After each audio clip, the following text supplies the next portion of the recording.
એકાદ ભક્તિનો પ્રસંગ મારે કેવો છે. મારવાડના બાઈ મીરા થઈ ગયા. મારવાડના મીરાબાઈ ભગવાનના એવા પ્રેમી ભગત થયા. ઇતિહાસ એમ કહે છે કે મીરાબાઈ છેલ્લે દ્વારિકાધીશની મૂર્તિમાં સ્વદેહ સમાઈ ગયા છે, એવો ભાવ રહેલો છે. એવો જ એક પ્રસંગ છે દક્ષિણના ગોદાંબ. ક્યારે તમે કદાચ વાત નહીં સાંભળી હોય, પણ બહુ મજાની વાત છે. સાંભળતો તો દિલ ખુશ થઈ જાય એવી વાત છે. કેરળમાં કન્યાકુમારી, જેને આજે આપણે પૌંડ્ર દેશ કહીએ છીએ. કયો દેશ? જાગો છો તો બોલતા રહેજો. કયો દેશ? પૌંડ્ર. પૌંડ્ર દેશમાં વિષ્ણુચિત્ત નામના એક ભગવાનના બહુ સારા બ્રાહ્મણ ભક્ત હતા. વિષ્ણુચિત્ત બહુ સારા ભક્ત હતા ભગવાનના. અને ભગવાન રંગનાથ, શ્રીરંગ ક્ષેત્રમાં રંગનાથ ભગવાનનું મંદિર છે, જે આપણી રામાનુજ પરંપરાને અનુસારેલું છે. એ મંદિરમાં દરરોજ સેવા પૂજા કરે અને પોતાના ઘરમાં પણ એટલું ભક્તિભીનું વાતાવરણ. ભગવાનની દયાથી એમને તે એક દીકરીનો જન્મ થયો અને એ સાક્ષાત ધરતી માતા, સાક્ષાત ભૂમિદેવી એમને ત્યાં પ્રગટ થયા હોય એવું સૌને લાગતું. જન્મજાત એમને ભક્તિના સંસ્કારો પ્રાપ્ત થયા. શું કામ? કારણ કે પરિવાર પહેલેથી ભગવાનનો ભક્ત હતો. અને આજનું સાયન્સ પણ જેને કબૂલ કરે છે કે ગર્ભ અવસ્થામાં જે સંસ્કારો પ્રાપ્ત થયા હોય એ બાળકમાં આ જીવન પર્યંત ટકી રહે છે. એનો બહુ મોટો લાભ એને મળે છે. સંસ્કારો જો પ્રાપ્ત થયા હોય ભગવાનના ભજનના, ભક્તિના, તો એ સંસ્કારો લઈને એ બાળક જન્મે. માટે આપણે ઘણીવાર એવું જોઈએ છીએ, હરિભગતને ઘેર જે સંતાનોના જન્મ થયા હોય, દીકરા દીકરીઓના જન્મ થયા હોય, એનામાં નાનપણથી જ ભગવાનની ભક્તિ આપણને ચોખ્ખી દેખાતી હોય. ઘણા બધા હરિભક્તો દેશ વિદેશમાં ઘણા હરિભક્તોના ફોન આવતા હોય. મારે કેનેડામાં નરેશભાઈ પંચાલના દીકરા વિનીતભાઈ મને એને કીધું તો વાત કરતા હતા. દીકરી લગભગ 1.5-2 વર્ષની કંઈક છે, પણ એના પપ્પા પૂજા કરવા માટે બેસે, બાજુમાં આવીને પૂજા કરવા માટે બેસી જાય. શિક્ષાપત્રીના શ્લોક એને પાકા કરાવે, એ બધું એને આવડવા માંડે. એટલે મને પૂછતા હતા કે એનું કારણ શું? મેં કીધું એનું કારણ તમારું સત્સંગીનું ઘર. મા બાપમાં સત્સંગના સંસ્કારો એ ગર્ભ અવસ્થામાં શિશુમાં અવશ્ય પડે છે, આપણે નજરે દેખાય છે. તો એ જ સંસ્કારો લઈ અને આ દીકરીનો જન્મ થયો. ભગવાનની પૂજા કરવામાં એટલું બધું ને હેત, એટલું બધું સુખ આવે, એને કહેવું ન પડે. એની રીતે એ ભગવાનની ભક્તિ કર્યા કરે. એ દીકરી થોડા મોટા થયા, ભગવાનને માટે સરસ મજાના ફૂલ ચૂંટી લાવવા અને એ ફૂલની માળા બનાવે, ભગવાનને પહેરાવે. પણ ગોદંબના ઇતિહાસમાં એના કેસમાં કંઈક અલગ વાત હતી. આપણે બધા શું કરીએ, ભગવાનને જે ફૂલની માળા બનાવીએ, આપણે ડાયરેક્ટ ફૂલની માળા ધરાવી દઈએ. પણ આ દીકરી શું કરતા? પેલા પોતે પહેરે. બોલો, ગોદંબ પેલા પોતે એ માળાને પહેરે. ફૂલની માળા કેવી લાગે છે? સારી લાગે છે, બરાબર લાગે છે માળા. અને દોરો કેવડો છે, કંઠમાં બરાબર આરોપિત છે. આ રીતે કંઠમાં માળા ધારણ કરેલી હોય અને પોતે પોતાના શરીર પર પહેરી અને પછી એ માળા પોતાના કંઠમાંથી કાઢી અને ભગવાનના કંઠમાં પહેરાવે. આમ આપણે જોઈએ તો આ થોડુંક વિરુદ્ધ વાત થાય, પણ ભક્તિની તાકાત કેટલી છે મારે સમજાવી છે. ગોદંબ આ રીતે દરરોજ માળા પહેરે અને પછી ભગવાનને પહેરાવે. પોતે સારી લાગે એટલા માટે નહીં, પણ માળા કેવી સારી લાગે છે એટલા માટે એ ધારણ કરે. આ વાતની કોઈને ખબર નહીં. પાછી માળા વ્યવસ્થિત મૂકી દે. એમના પપ્પા આવે, એના બાપુજી આવે, એ પછી ભગવાનની પૂજા કરે ત્યારે ભગવાનને માળા ધારણ કરાવે. એક દિવસ આવી રીતે માળા પહેરી અને મૂકી દીધી. એમના પિતાશ્રી વિષ્ણુચિત્ત બ્રાહ્મણ જ્યારે પૂજા કરવા માટે આવ્યા અને જ્યારે હાથમાં એ ફૂલની માળા લીધી, પણ એની નજર પડી તો ફૂલના હાર ઉપર એક લાંબો વાળ એમણે જોયો. આ વાળ જોતા જ એને પહેલાં તો એમ થયું કે આ તો અપવિત્ર થઈ ગયો. હાર, કારણ કે આના પર વાળ ચોંટ્યો છે એટલે હાર ભગવાનને કેમ ધરાવો, આમ વિચાર કરે છે. ત્યાં બીજો વિચાર એમાંથી આવ્યો, પણ આ વાળ એટલો લાંબો આ માળા ઉપર હશે કોનો, અને આ માળા ઉપર કેમ આવ્યો હશે? વિચાર આવ્યો કે આ વાળ તો કોઈ બાઈ માણસનો છે, લાંબો વાળ છે. હવે અહીંયા તો બીજા કોઈ આવતા નથી, માટે આ દીકરીનો હાર હોવો જોઈએ.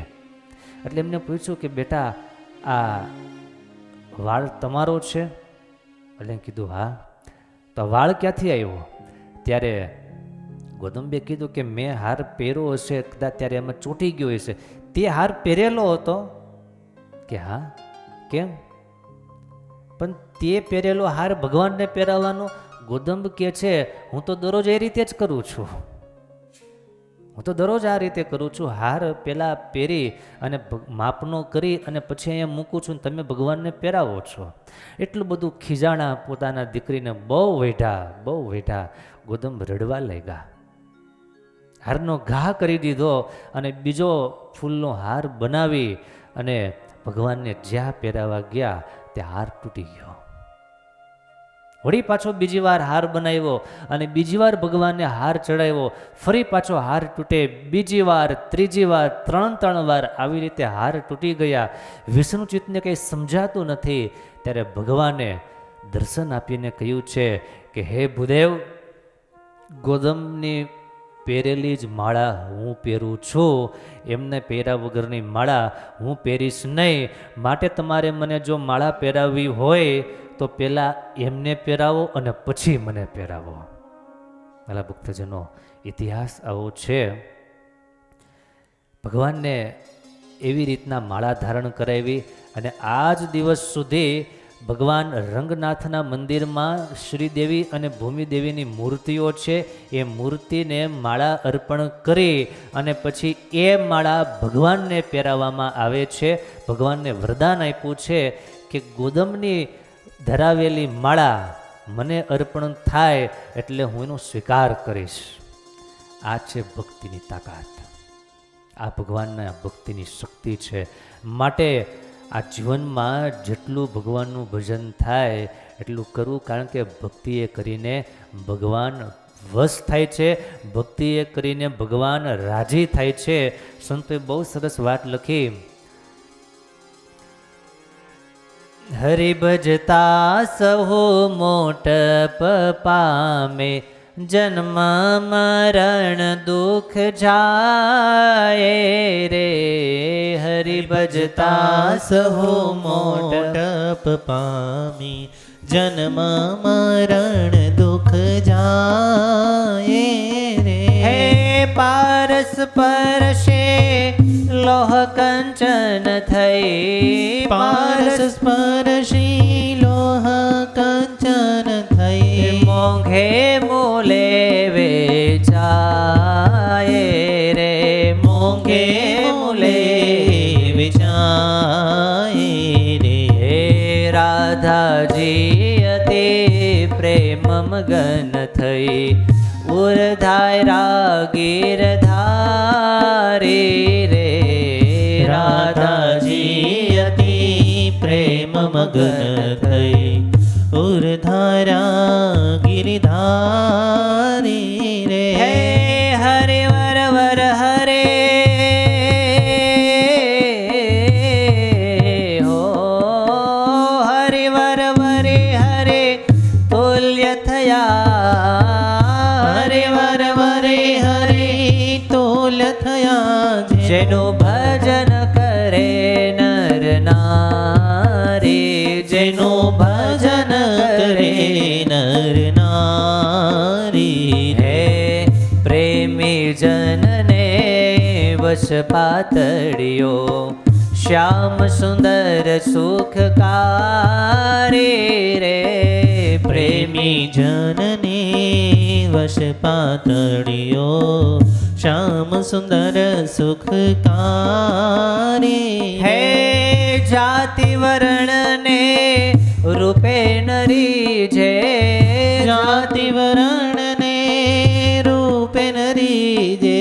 પ્રભુજીને ભક્તિ પ્યારી પ્યારી રે પ્રભુજીને ભક્તિ પ્યારી રે પ્રેમી જનને વશ પાતળિયો શ્યામ સુંદર સુખકારી રે પ્રેમી જનને વશ પાતળિયો શ્યામ સુંદર સુખકારી રે હે શ્યામ સુંદર સુખકારી રે શ્યામ સુંદર સુખકારી હો શ્યામ સુંદર સુખકારી રે શ્યામ સુંદર સુખકારી રે મુક્તાનંદ સ્વામીએ આવા 1 2 3 4 5 અને 6 પદ સ્વામીએ લખ્યા છે. એ 6 પદ ભક્તિના રસથી રસબસ છે, ભક્તિના રસથી ભરેલા છે. આ 6 પદ પણ ક્યારેક આપણે સાંભળીએ, એના પર ચિંતન કરીએ તો પણ હૃદયમાં ઘણો આનંદ થઈ જાય. ભગવાનની ભક્તિ કરવાનો એક નવો જુસ્સો આપણને બધાને પ્રગટે એવું છે. તો વાલા ભક્તજનો, ધનુર્માસનો આટલો મોટો મહિમા જેટલો સમજીએ એટલો ઓછો છે. આપણે ભક્તિ માર્ગને અનુસર્યા હોવાને નાતે આવો આજે સંકલ્પબદ્ધ થઈએ કે ધનુર્માસના 30 દિવસ ભગવાનની આરતી, ભગવાનના થાળ, ભગવાનનું ભજન, કથા, વાર્તા વગેરેનો ભરપૂર લાભ લેવો છે. કારણ કે બધા જ ફેક્ટરો આપણે જોયા, બધી જ રીતે આ મહિનો આપણને આનંદ આપનારો છે, સુખ આપનારો છે. અને છેલ્લી એક વાત કરીને આપણે વાત પૂર્ણ કરવી છે. આ બધા ફાયદા આપણે જોયા એ આધ્યાત્મિક ફાયદાઓ છે. ભગવાનને મળવા માટેના બધા લાભ છે, એના માટેના સાધનો છે. પણ મોટે ભાગે દુનિયામાં એમ હોય, અત્યારે હું મળે એ કયો, મર્યા પછી જેમ મળતું હોય એ બધું તો વાંધો નહીં, એ ભલે મળે, અત્યારે શું મળે એ કયો. તો વાલા ભક્તજનો, અત્યારે આપણને એ મળે છે કે વહેલા ઉઠીએ છીએ, વાતાવરણ શાંત હોય, અને બ્રહ્મ મુહૂર્ત આપણે જેને કહીએ છીએ. અને આ સમયમાં ભગવાનનું જે ભજન કરીએ છીએ, વહેલા ઉઠીએ છીએ, તાળી વગાડી અને ધૂન કરીએ છીએ, માટે સ્વાસ્થ્ય પણ આપણું સારું રહે છે, શરીર સારું રહે છે. તમે વહેલા આવીને જો ચાલતા આવો તો એટલી વોક પણ થઈ જાય, કસરતે થઈ જાય, અને શરીર તો સારું રહે, પણ એની સાથે સાથે ભગવાનનું ભજન થાય છે. માટે ભગવાન આપણું શરીર વિશેષ સારું રાખે. માટે બહુ આગ્રહ સહિત ભગવાનના ભક્તો આ ધનુર્માસનો વિશેષ લાભ લેજો. અને ઘરે પણ તમારે ઠાકોરજી હોય તો એમને પણ લાડ લડાવજો, સરસ મજાના એમને ગરમ વસ્ત્ર ધારણ કરાવજો. વરસાદનો વખાણ કરવા હોય તો એમ શું કે શ્રાવણ ભાદરવાની હેલી મંડાણી એમ કહીએ ને. ઉનાળાની ગરમીની વાત હોય તો શું કહીએ, ચૈત્ર વૈશાખના તાપ તૈપા છે. તો એવી રીતે ઠંડીની વાત કરવી હોય તો શું કહીએ, પોહ મહિનાની ટાઈટ વખણાય ને, ખબર છે કંઈ ખબર નથી તો વાંધો નહીં. પોહ મહિનાની ઠંડી વખણાય તો આ 2 દિવસ પછી, 2-3 દિવસ પછી પોહ મહિનો બેહવાનો છે. એટલે આ પોહ મહિનાની ઠંડીની સામે આપણે બાદ ભીડવાની થાય. સમજ્યા જયસુખભાઈ? પોહ મહિનાની ઠંડીમાં આ તમારે પોલીસની એક્ઝામ આપવી હોય, તમારે કેમ વહેલું ઉઠીને આમ વોક દોડવું કરે, રન કરવી પડે, એમ જેમ કસરત કરવી પડે, એમ આ અધ્યાત્મ માર્ગની કસરતો છે. માટે કાળુભાઈ 6:15 વાગી ગયો, વહેલા ઉઠી અને ભગવાનના ભજનમાં લાગી જઈએ. તન મન ધન બધી રીતે આપણે વેલ સેટ થઈએ, બધી રીતે સુખી થઈએ, એવી મહારાજના ચરણોમાં પ્રાર્થના કરી આજની કથાને પૂર્ણ કરીએ. બોલો સ્વામિનારાયણ ભગવાનની જય, હરિ કૃષ્ણ મહારાજની જય.